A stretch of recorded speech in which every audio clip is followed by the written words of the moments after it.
The future of climate injustice.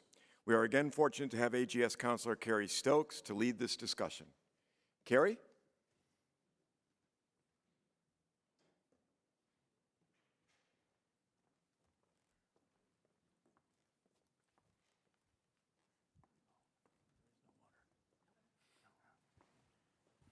I'll share if you're nice.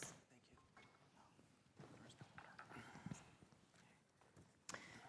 So yesterday I said good afternoon, and now this morning I'm saying good morning to you as we continue to talk about this very important topic of cooperation and conflict in a changing climate. We all know that while climate change is a global phenomenon, its effects are just not felt equally. And those who are the least responsible for causing it are suffering the most. Wealthier nations have more resources to adapt to a changing climate, while poorer countries are struggling to cope with the direct effects, such as rising sea levels, extreme heat, droughts, and flooding. This adaptation gap exacerbates global inequality. Communities in the Amazon and certain places in Africa, Asia, and small island nations face disproportionate impacts. We've been just talking about that yesterday and this morning. The people and the places that are contributing minimally to global emissions are among the most vulnerable to the impacts of this changing climate. For example, indigenous communities in the Amazon often rely directly on natural ecosystems for their livelihoods, and their lands are increasingly being threatened by deforestation and resource extraction. Small island nations in the Pacific and Caribbean faced existential threats from rising sea levels and extreme weather events. In sub-Saharan Africa, shifting rainfall patterns and droughts are threatening food security and water security. South and Southeast Asia, with its densely populated areas, are also experiencing increased extreme weather events, sea level rise, and the loss of biodiversity. These environmental impacts are amplified by social factors, such as rapid urbanization, poverty, and the reliance on climate-sensitive sectors like agriculture and fisheries. From land to water to innovative data applications, our speakers today will share their unique experience with helping to address the impacts of a changing climate. But at the heart of every story and every effort is the people. So I have asked each of our speakers the following question. How does your work relate to the changing climate and the disproportionate impacts it is having on populations around the world? We're going to start first with Duncan Marsh.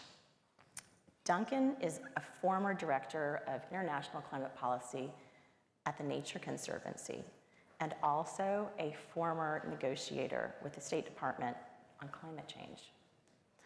Then we will hear from Kate Brahman. Kate is the deputy director of the Global Water Security Center based in Tuscaloosa, Alabama at the University of Alabama. Then we will hear from Dan Pisut, who is the climate resilience lead at Esri, based in California. And finally, we will hear from Denise McKenzie, the managing partner of Place Trust.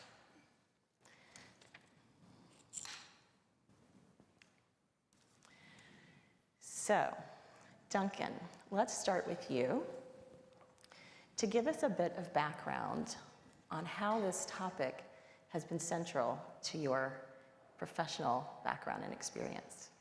Okay. Thank you, Carrie. Thanks for that comprehensive introduction to the topic. And it's a great pleasure to be with you. This is my first AGS conference, and it's a real pleasure to be in the geography setting, which is slightly different, but really focusing on the same issues that I've worked on. So, as Carrie said, climate change, well, it's defined partly by two axioms. One is that it's disproportionate in terms of the impacts, physical, economic, social, public health, in countries across the world, but also in communities within countries and within regions. And it's also asymmetric in the responsibility for the problem. Most of the world's emissions have come from industrialized or industrializing countries, and many of the poorer countries in the world, however, will suffer the worst impacts or the most vulnerable to climate change. So that framing really was captured in the initial UN Framework Convention on Climate Change, which was developed in 1992 and ratified in 1994. The US, by the way, was the first country to ratify it, which was an improved performance over some of our more recent negotiating positions in some respects. The UNFCCC had in its Article 3 the principle of common but differentiated responsibilities and respective capacities. Now, this is an intergovernmental agreement, of course, so this really was referring to responsibilities and capacities by nations. And that principle was applied by grouping countries, and the most prominent of those is developed countries and developing countries. And the principle has guided almost every policy consideration the UNFCCC has taken since. If you go in meeting rooms, you will hear that common but differentiated responsibilities many, many times during the course of a day, typically. However, it's also been contentious, and that's why you hear it so many times, in fact. And it's contentious partly because while developing countries were, it was agreed developing countries would take the lead early on in the convention itself, and then in the Kyoto Protocol from 1997, they were the ones who made emissions commitments. But developing countries, of course, history is not static, economic development and emissions growth is not static. So those formulations of countries have changed greatly over the decades since, China being an obvious example in its emissions growth. So that led to the Paris architecture, which is a more flexible one and has all countries acting. So that's at the intergovernmental level. In parallel, of course, there have been many interventions to address climate change, and in the land use and forestry sector, I'd like to focus on. Beginning in the mid-90s, there were efforts to use market-based incentives, specifically carbon finance, to finance protection and restoration of forests tropical forests in developing countries. And so here are the world's tropical forests. There was, throughout these efforts from the mid-90s on, there's been a greater understanding of the importance of and how to incorporate people's, communities' interests in the design of the programs. And one of the most prominent and I would argue successful such initiatives is a partnership that was started by the World Bank and has 47 developing country participants and 17 donors, most of which are governments, but include private companies and one NGO, that's the Nature Conservancy. I happen to sit on that board for many years. And the FCP, the Forest Carbon Partnership, it pioneered results-based approaches at landscape levels, large jurisdictional landscapes, to protect forests and restore forests, and it's still in operation. And throughout that process, the understanding of integrating communities was better understood and further refined throughout the process. In the benefit sharing programs, communities were engaged. There was a capacity building program for indigenous peoples, civil society and local communities and women's and youth groups, so they could better understand the challenge, the opportunity, and how they could engage better. So there was a gradual uptake. And then at the governance level in the partnership, there were permanent observer seats for these constituents groups I just mentioned, except for the youths, for both North and South Indigenous peoples, interestingly, and civil society groups. So these principles were incorporated into the FCPF, and these pioneering approaches have spread out to other initiatives as well. And an example is before the FCPF, there was a Climate, Community, and Biodiversity Alliance, which developed similar standards for how communities should be integrated in developing these solutions. So it's clear that in terms of lessons from these efforts, the integration of communities and people's interests are going to be essential to the effectiveness and sustainability of these programs. By sustainability, I mean political and economic and operational sustainability. But at the same time, it is complicating the process because you're bringing different groups and different interests that each of them may have as priorities into the process. And this is true at the UN level, and it's true at operational levels as well within countries. So there are lessons to be learned from there. I think we'll have an opportunity to discuss them later in the talk, and I look forward to that, and hearing what my colleagues say. Thank you. Yeah. Thank you. So, sorry, so Kate, thank you, Duncan. Can you all hear me? Is it on? Raise your hand if you can hear me. No, cannot hear me. Okay, so Kate, we're going to you. All right. Well, I'm going to address this question of disproportionate impacts in two different ways. And I want to start by introducing myself and the organization that I work for, the Global Water Security Center.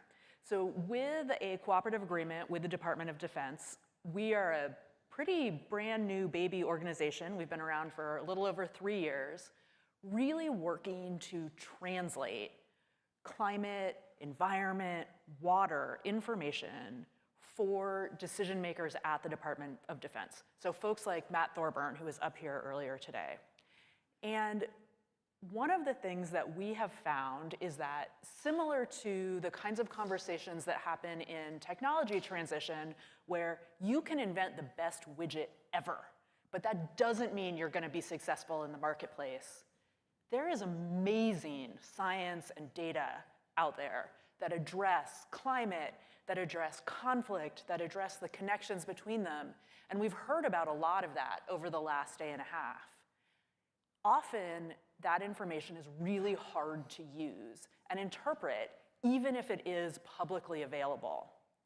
And so what the Global Water Security Center is trying to do is actually think about what does the decision maker need to know, and can we anticipate that question and actually answer that question? And of course, one of the things we've found is, especially when it comes to climate, future water, people often don't even know what question to ask. They know this is likely to be a problem, but they don't know quite what to do about it. And so we've addressed this inequality in access to information by really working to produce clear one-pagers that address this question of what is the future climate going to look like. And I'm going to show you two examples and then pass the mic along, but really excited to continue talking about this with you. So this is an example that we did for United States Africa Command, looking at how is climate likely to change within the next 10 years in the countries in the Gulf of Guinea. And what you can see here really clearly, and maps are important, is that it's going to get hotter, but it's going to get disproportionately hotter. So more hotter up north. And that matters because the populations of these countries are not uniform. And in fact, the 10th parallel, that line that's highlighted on the map, functionally reflects a divide between predominantly Christian populations in the south and predominantly Muslim populations in the north. And what we've really tried to draw out here is not only are the impacts of climate likely to be disproportionate, but the way that governments respond really matter. There are pathways to impact, and there's excellent literature that shows that when minority groups feel grievances, feel like they are not being treated fairly, that's where you start to see conflict arising. So not necessarily in response to the direct impacts of heat waves or reduced electricity transmission, both of which really matter, but these follow-on impacts of how are you helping me? Are you helping me? And how am I going to respond to that? So here's another example looking at Iraq. And I really like the example of Iraq in this context because in about the next 10 years, we actually don't really expect to see changes in precipitation in Iraq and this part of the Middle East. But there have been really major changes in water. And that's happening because of upstream dam building, primarily in Turkey. And so there's actually much less water coming down through the Tigris and Euphrates rivers into Iraq. And as a result, there's a lot of salty groundwater intrusion. We're seeing really big impacts to water quality in cities like Basra. And it's bad enough that people are starting to protest because people really care about being healthy and having access to clean water. And this is happening in specific places and in specific ways. So I'm going to stop there, but I'm really excited to continue this conversation with everyone and kind of address how these different kinds of inequalities play out in the real world. Well, thank you. Well, it's exciting to be here today, and I wanted to tell you a little bit about some of the work that we've been doing at Esri, especially with trying to map climate injustice and working with our partners like yourselves, many of you. This is a slide that if you've ever been to an Esri conference, you've probably seen Jack Dangerman present it because it's a fundamental to GIS, but I think it's really critical for understanding the impacts of climate. I would say if you're not considering the 3 Ps, people, places, and profits, you don't have the full picture of climate impacts and climate injustice, right? Because you can't understand the sensitivities of populations if you don't understand the people, the adaptive capacities if you don't understand the infrastructure, right? And eventually the economics and the costs that feed into understanding the total risk portfolio. So this is, I think, my favorite slide to really understand. If we're not considering all these things, we're really missing fundamental pieces of it. One of the great things about being at Esri is we get to see that this is being done all over the country, all over the world. People are considering these different components in their projects as they're trying to build more sustainable and more resilient communities. And I just wanted to throw these up there just to give some kudos to people that are doing this work. One of the things that I've been fortunate to lead at Esri is our work with NOAA and the U.S. Global Change Research Program on creating technologies that make this information more readily available. One of those was the Climate Mapping for Resilience and Adaptation portal, which we launched 2 years ago in support of Bill and Ira funding. And this was the first system that integrated all these different types of information, right? We had the exposure information, the environmental information. We had the Justice 40 and CJUST data to identify at-risk or underserved populations. We were mapping native areas, which I don't know how many times I've really ever seen a climate portal with native-specific geographic impacts. And of course, all sorts of different demographics. And then lastly, using FEMA building codes to understand, is this a 1960s code that you're living in? That's not going to be sufficient as we're starting to plan and invest in the future. So these are the types of applications that we really need to start to be building and doing other similar types of things. The great thing is we've seen that it's a repeatable pattern, and other major organizations around the world are taking this pattern and using it to inform their decisions. One other project that we've been working on, and Carrie and Duncan were both making references to forests and ecosystems. This is work that we've been doing with the USGS and the Nature Conservancy, and that is trying to map ecosystems of the planet, terrestrial, marine, coastal, benthic, whatever. Our terrestrial ecosystems work is done by finding unique combinations of land cover, bioclimate, and landform. Now, landform doesn't really change, but bioclimate sure does change, and land cover is changing rapidly. So we could see our baseline, this is Central America, 2015 World Terrestrial Ecosystems, the shifts in those ecosystems that we are expecting to see by 2050, and the impacts that is going to have potentially on ecotourism, agriculture, food sustainability, things like that. The great thing is, though, we can pull these pieces apart and understand, is it aridity that is driving change? Is it temperature that's driving change, or is it land use practices? And if we can understand those, we can start to mitigate, potentially, some of those impacts on ecosystems. So again, trying to get that holistic picture of what is changing and why things are changing and what we can potentially do about it. So thank you very much. Brilliant. Thank you. And thank you, everybody, for the opportunity to be here.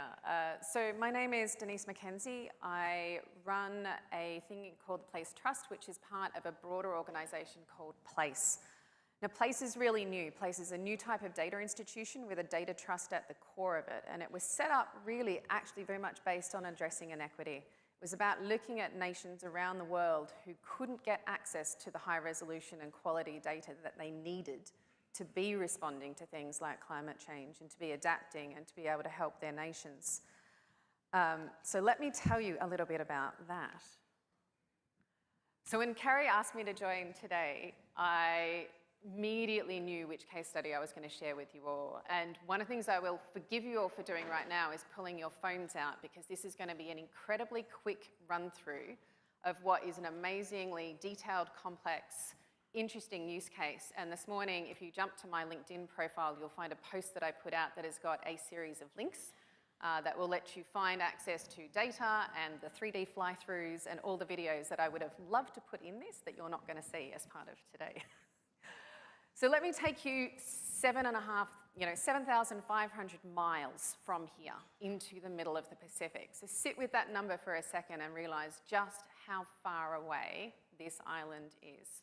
There are 3 flights that come into the island of Tuvalu per week from Fiji. And whilst our team signed an agreement, you'll see Peter, and I think Peter is in the room somewhere here, our founder, hands up over there, signed an agreement with the nation of Tuvalu last September. It took us until April of this year to get the team onto the island. And not because they weren't prepared to get out there, but because the island ran out of aviation fuel. And stores there. So one of the things about flying a plane backwards and forwards from Fiji into somewhere like Tuvalu is that you need quite a decent amount of fuel. And if the fuel's not on the island for them to refuel and get the plane back, what they have to do is put all the fuel into the cargo hold of the plane and be able to then use that to refuel when they go back. So they can't put anything in the cargo hold, like drones or equipment, to be able to do the data collection at that point. But the reason I picked Tuvalu is that Tuvalu is an island nation that is one of the first 5 that is going to disappear under the ocean. And we're talking not in 100 years from now, we're talking about sometime between 25 and 50 years. So this is a whole sovereign nation that is going to disappear on our watch and in our lifetimes, or at least within our children's lifetimes here. So it's really significant. In 2022, you'll see, may remember the one that's in the top right-hand corner there. So that's Minister Simon Coffey. Simon did the most amazing press conference, which started with a beautiful, fantastic postcard background of looking at a tropical island, talking about the wonders of Tuvalu, and he's in his lovely suit with his, standing at the podium. But as the shot pans back, what you begin to see is him standing in the water up to his knees. And he talks about that being where the shoreline used to finish for the nation of Tuvalu. What's interesting for us as geographers is that Simon then went on to talk about how they wanted to use technology as a means to do a number of things to help their nation. So they talked about using it to create what's called the Digital Nation Project. And some of that was about adaptation and understanding what they can do to preserve their habitable land as long as possible. But the interesting thing that they also did was to start talking about that technology as a means by which to represent what is now and preserve that into the future in history. It's about preservation of their culture. It's about preservation of who they are as a people. And if any of you followed the recent UNGA week where they had the UN Forum on Sea Level Rise, you would have seen the Prime Minister there talking about asking our world to start to look at statehood and nationhood in a very different way, and to look also at digital and technology as means by which to help to maintain that notion of sovereignty and statehood going forwards, even when you don't have habitable land any longer for that society and population to live on. So what data was it? You know, we're all geographers and geospatial people. Everyone wants to know what that is. What Place does is collects high-resolution aerial photography. So you're talking down to kind of 5 and 10 centimetre accurate levels. Using drones typically, so in the case of Tuvalu, that was with drones, it might be planes. For us, it's all about the specification.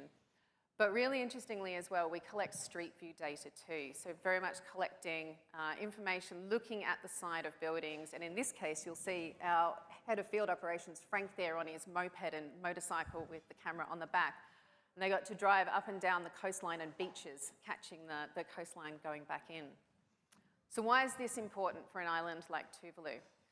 Somewhere like Tuvalu, centimetres matter. And whilst you can get good satellite imagery on there, being able to get right down into understanding things at a centimetre level is critical when you're looking at the impacts of climate change for somewhere like Tuvalu. So you'll see in these examples here, one of the really interesting case studies that they wanted to know was where all the freshwater potable storage units were on the course of the island. Now, you know, everyone might not realise, but an island like Tuvalu is reliant entirely on rainwater for its freshwater sources. So if you have a drought, you want to have a good understanding of where your population is and how much water might be available for them to be able to access. By combining both that aerial photography, we found where they all were, but now what you can do is, with the street view imagery, you can not only find where they are, you can measure them and actually work out exactly how much water each one of those particular units carries as well. That A, gives them immediately how much they've got, or potentially how much they've got, but equally they can start looking at where their population is distributed across their nation and work out where they need to add more to them as well.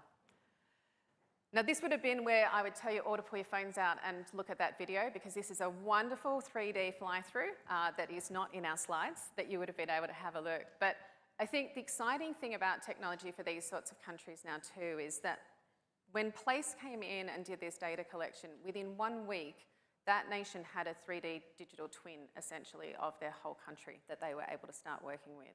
That's the speed at which the tech allows us to combine these two types of data now. What they've done with that is just continue to ask questions. They ask questions about potable water. They ask questions about the management of their coral reefs up and down the side of their nation. They're looking at where they can improve their solar capacity so they can get off fossil fuels. The questions keep on coming all the way through. The really interesting one, and I think coming to our climate and climate injustice part, is how they've used this to engage with their citizens as part of what they do to respond and adapt to climate change as well. So Tuvalu I found to be a really fascinating example, and I love this quote at the top here that came from the Prime Minister recently that said, look, this is an existential threat that we face. It's not, we didn't make it. You know, this isn't something that we have any control over, but it's absolutely remaking us. And they say that not always in a negative way. They're looking for novel and interesting ways as to how they can continue to exist as a people and a culture in spite of what is happening to them in a climate context. So I'll finish with this to say, and we can talk more in here, but interesting things to know about Tuvalu is this is the very first country in the world that has signed a climate mobility agreement whereby their people can actually leave and work somewhere else whilst retaining who they are. What I will say is interesting about that is, of course, there's a lot of geospatial related elements that go into an agreement like that. So it's with Australia, it's looking now at an agreement that's around how they manage disasters and share information around that. It's looking at policing, it's looking at border protection. So these are all things that require geospatial to help them in managing that agreement with Australia. But I'll leave you with a couple of questions then. Can a sovereign nation continue to exist with no habitable land above water? You know, and can digital infrastructure that we help to create and the maps that we build and the representations that we give of these countries, can they preserve sovereignty and culture? Can we have real confidence that that can actually be that true representation going forwards? And so I look to all of you, and I know a number of teachers and lecturers that you've got in here. How are you going to inspire those geospatial professionals of the future to answer some of these questions and support these countries as we move forward? So I'll leave that there. Thank you, Denise. Could you advance to the next slide? Yep. So that's the introduction of each of our experts on this panel. Now we've got a couple more questions to discuss. I'm going to come back to Duncan and ask you, Since working on the Kyoto Protocol that was adopted in 1997, you have worked on many climate agreements and partnerships.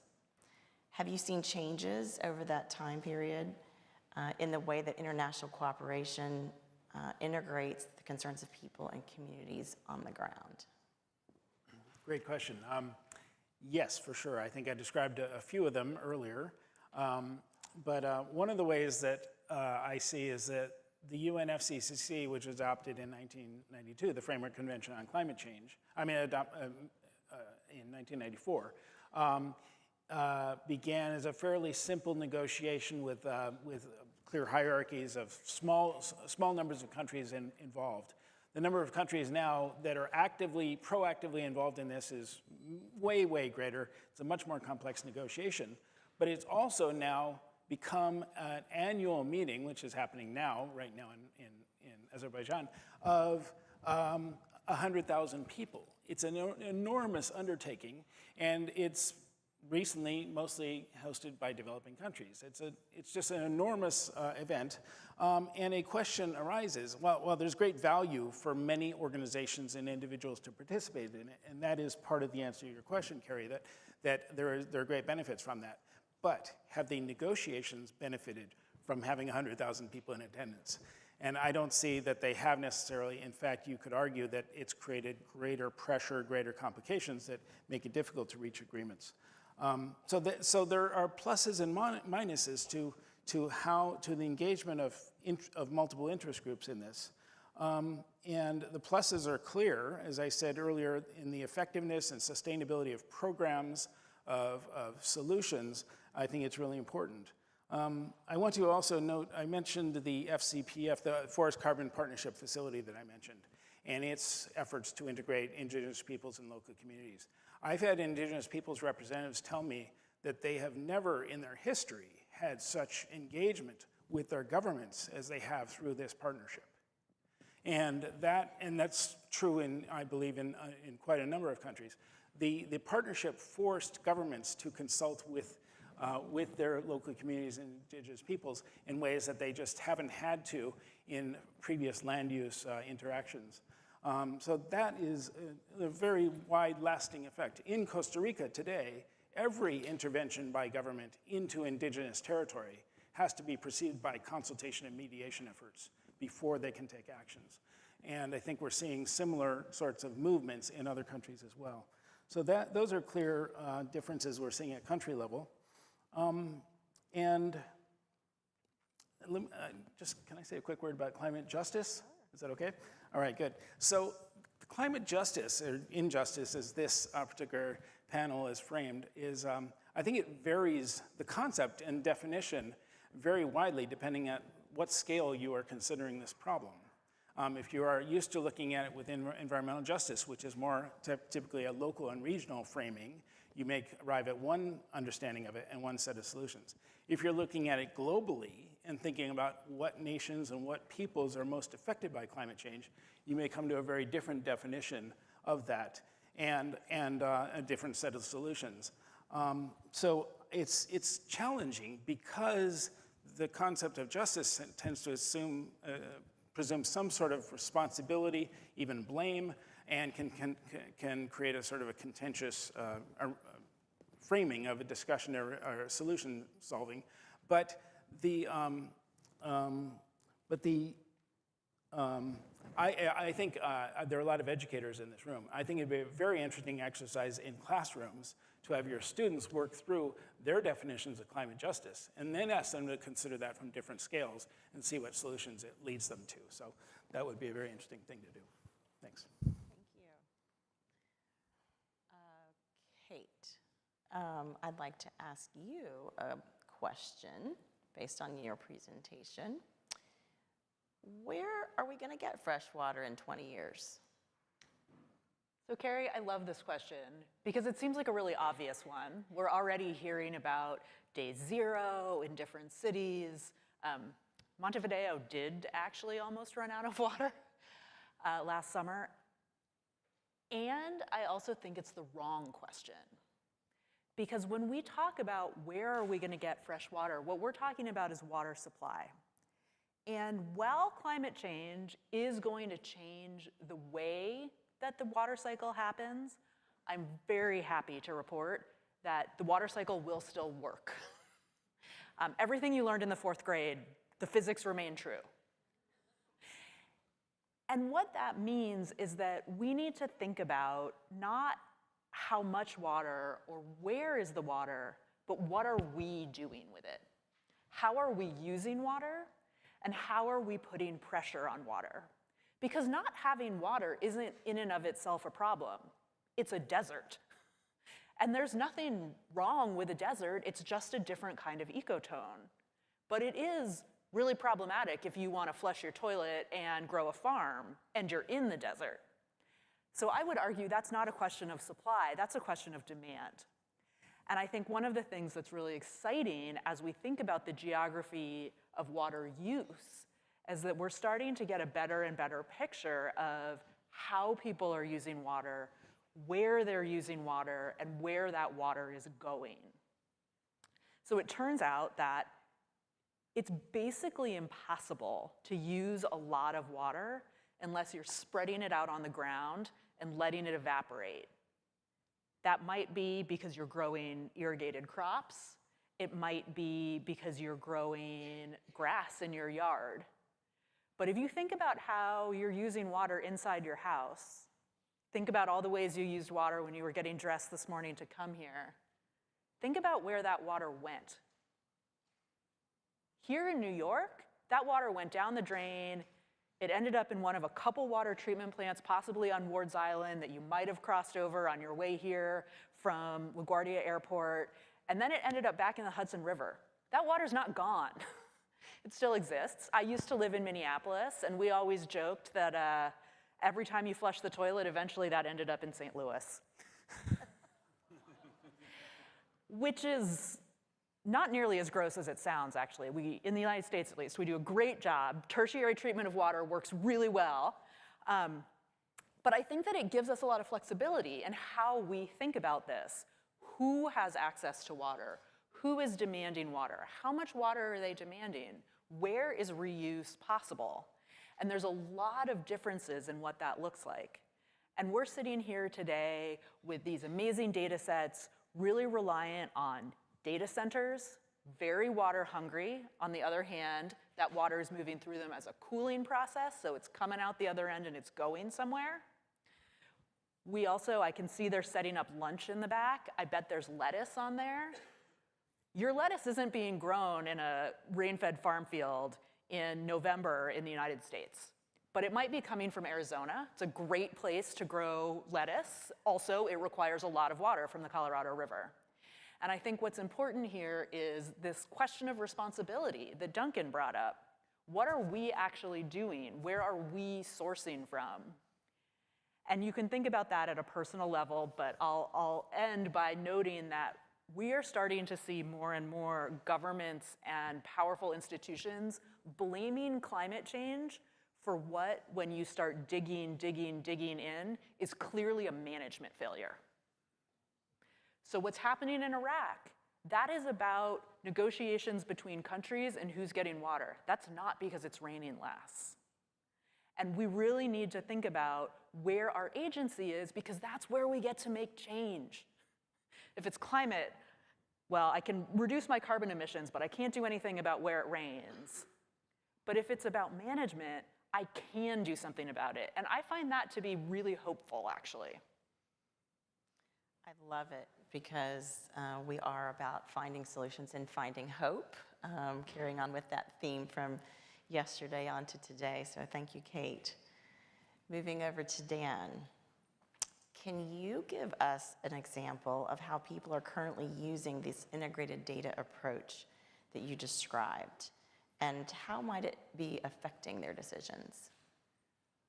Yeah, a couple years ago, I was working with NOAA and CDC on this project. I think vulnerability indexes are so in vogue right now. Everybody has a vulnerability index map, right?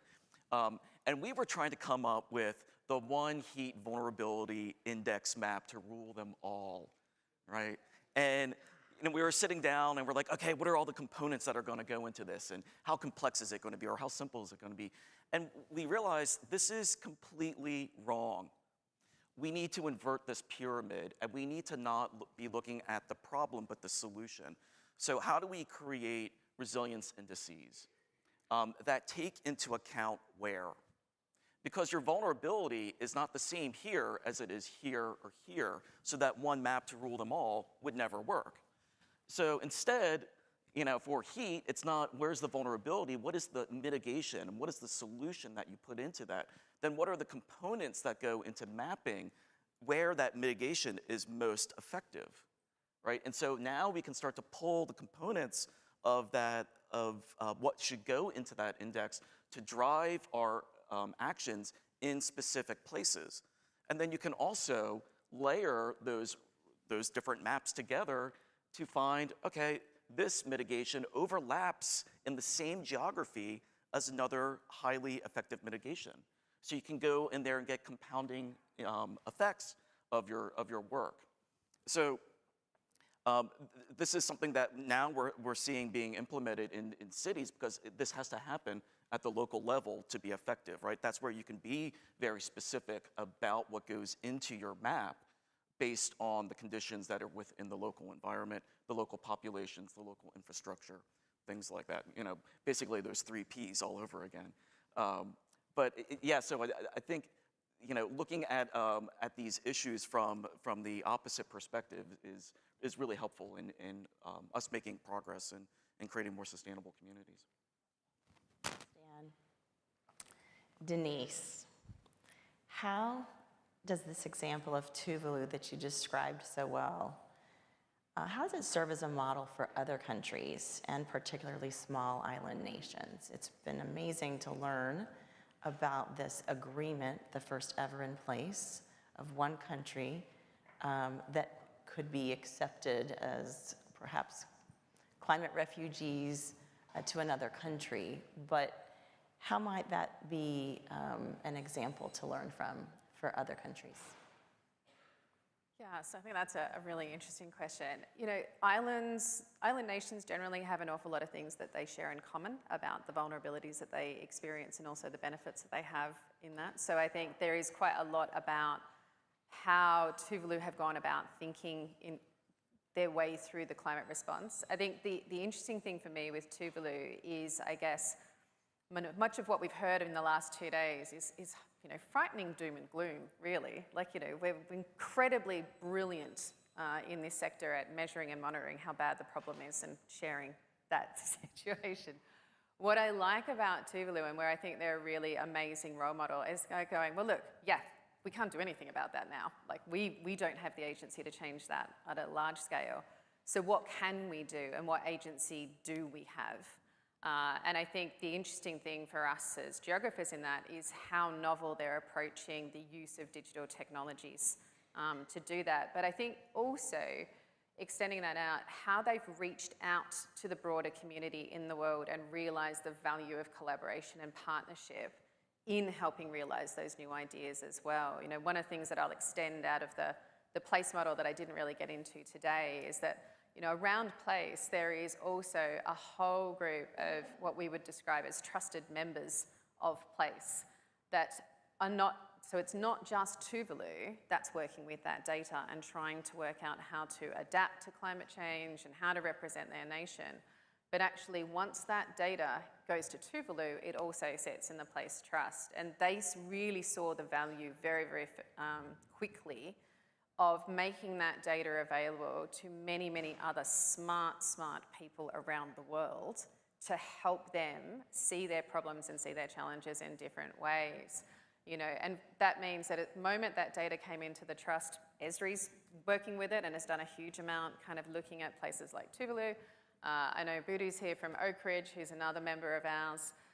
So what I would encourage is, if you're actually from one of those organisations that wants to look into some of those challenges for small island states, join with them, and be part of that collaboration, and I think and join in there, because I think that's the model that Tuvalu is trying to show at the moment, is they kind of can't do it by themselves. They really have to be part of a bigger conversation in the world, and I think that's the sort of to me, they're a bit of a shining light in amongst the small island nations at the moment in how they want to approach that in a positive way going forwards. Great. So this is a question for all of you, because you're all experts in your field and you have shared fascinating stories with us today. Are there any additional points that you'd like to make about this topic to be able to stimulate the thinking of our audience? And I will go with whoever raises your hand first. All right, I'll over jump to you, into that. Denise. I'm going to riff a little bit, actually, of some things that Kate said, 'cause she made me really think in here. You know, I come to a lot of these conferences, and I went through the mad exercise of doing a master's in sustainability a couple of years ago. One of the things that I always find is you look at all of these, and I think you have a tendency to kind of sit back and go, oh, man, the problem's so big. You sort of don't really know how to engage with it. But I really like some of Kate's framing here in talking about that actually is often about choices that we make. You know, it might be the choices that we're making in our day-to-day lives about whether we're using water the way we're using it or what particular charity we're funding to. But I think in our professional lives too, we make an awful lot of choices here that can have really huge impact in what we, you know, the roles we choose to take on, the particular projects we might decide to become involved with as well. And I think that the exciting thing that I would say to this room and to this audience is the power of positive impact that everybody sitting in here has got to play in that climate injustice space is huge. And so I would really, I guess, want to leave everybody here with thinking, don't be so scared about what's coming, but do think, I think, really critically about how you, on each and every day, can do something that might actually help to play a part in making this better. Thank you. Yes, Dan. I'll follow on to that, and I think and this also goes back to the geography of hope yesterday, and that is, we've kind of touched on that, and that's solution focused, right? I think we've seen so many bad maps, not in a judgmental sense, but like the gloom and doom map. We've seen the exposure maps, and we know it's bad, right? But that only gets people depressed and this feeling that they can't do anything, right? So the more that we can present a solution forward representation of climate and the opportunities that we have to intervene and do some good there, I think the more success that we'll have in getting more people to join in these efforts. So I say, especially to the students that are in the room, be focused on the solution first and the extreme after that. I really like this, the bad maps. And I mean it in all of the senses. That's a great way to talk about it. So I think, in a room full of geographers, we have a lot of appreciation for how bad maps can be.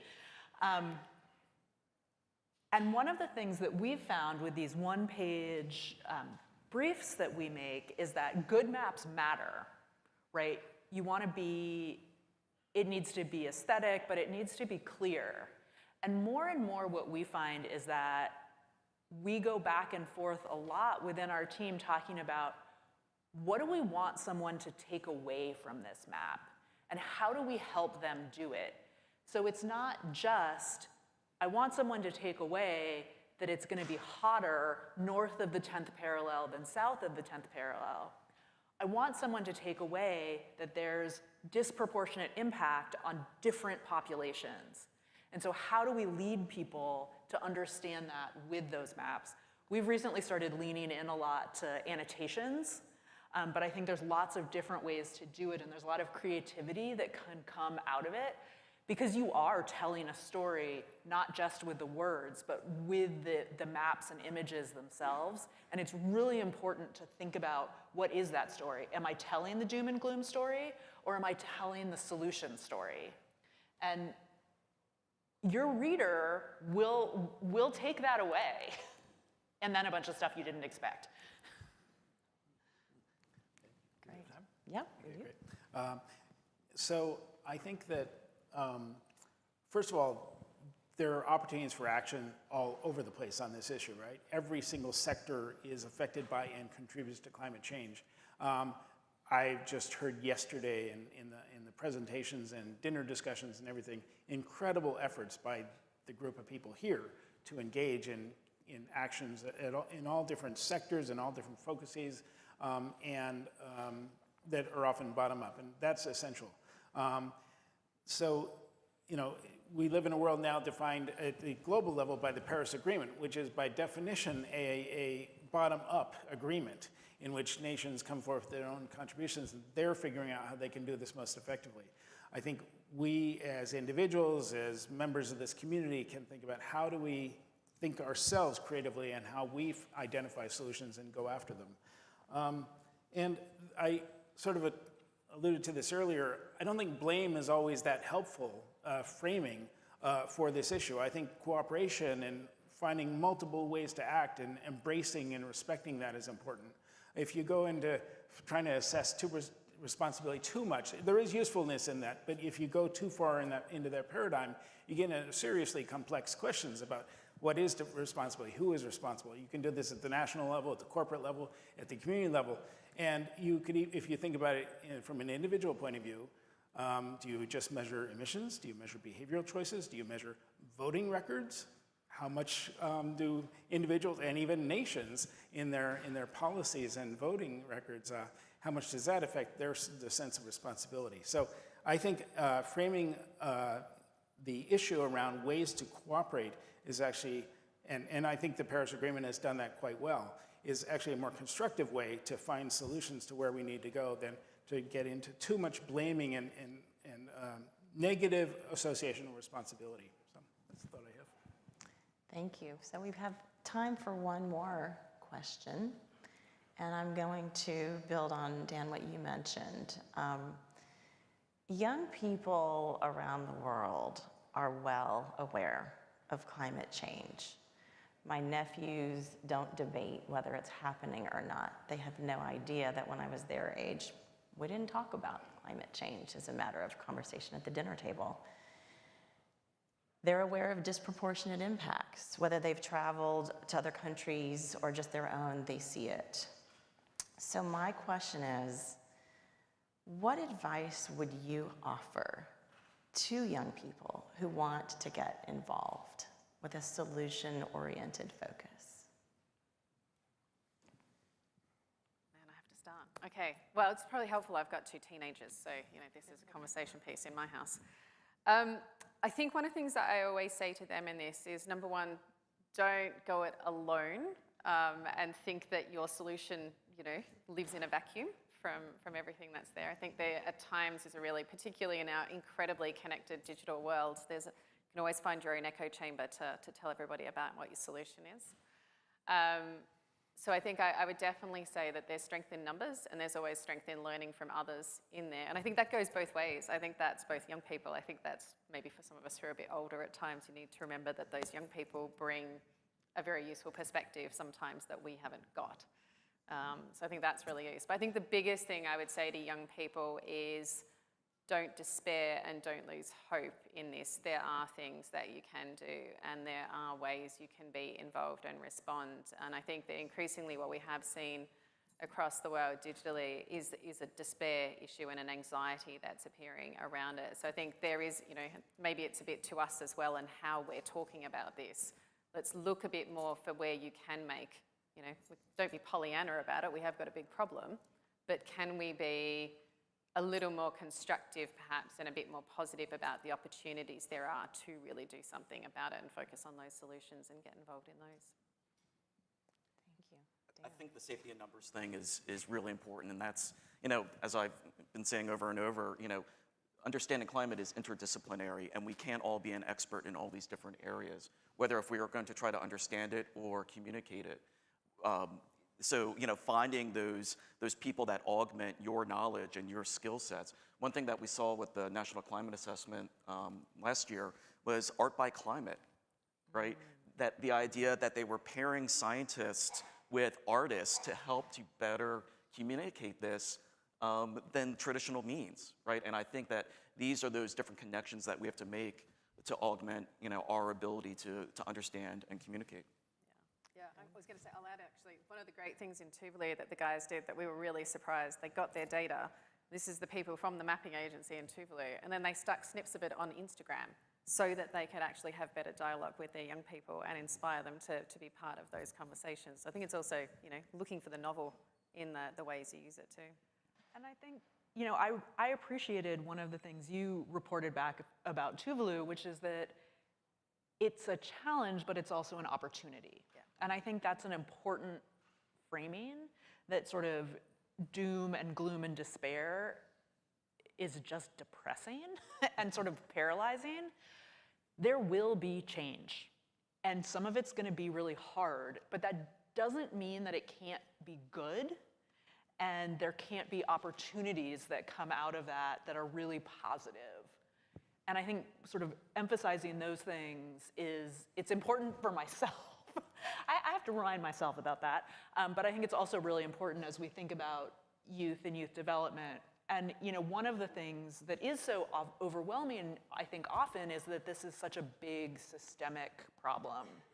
And so I cannot take credit for this. I had an advisor that used to say, there is no silver bullet, there's only silver buckshot. And we need all of these solutions.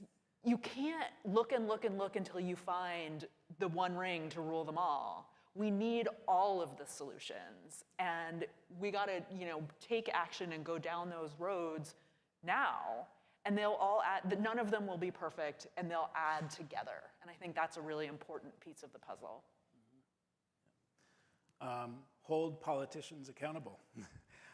It's obvious to everybody in this room, but those who are teachers and influencing young people, to embed that in their heads is important. And then, as others have said, solutions are everywhere, and be creative in them. Position yourself through education and experience to try to develop those and advance those as much as you can.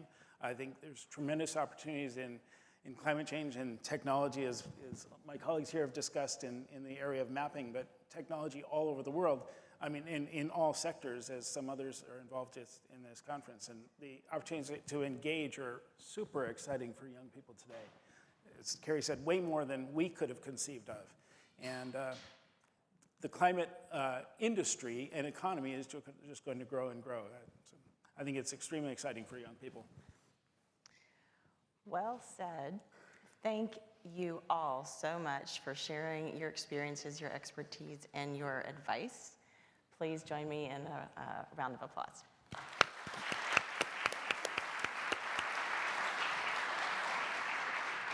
Thank you, Carrie, Kate, Duncan, Dan, and Denise, for sharing your expertise with us today. Very interesting.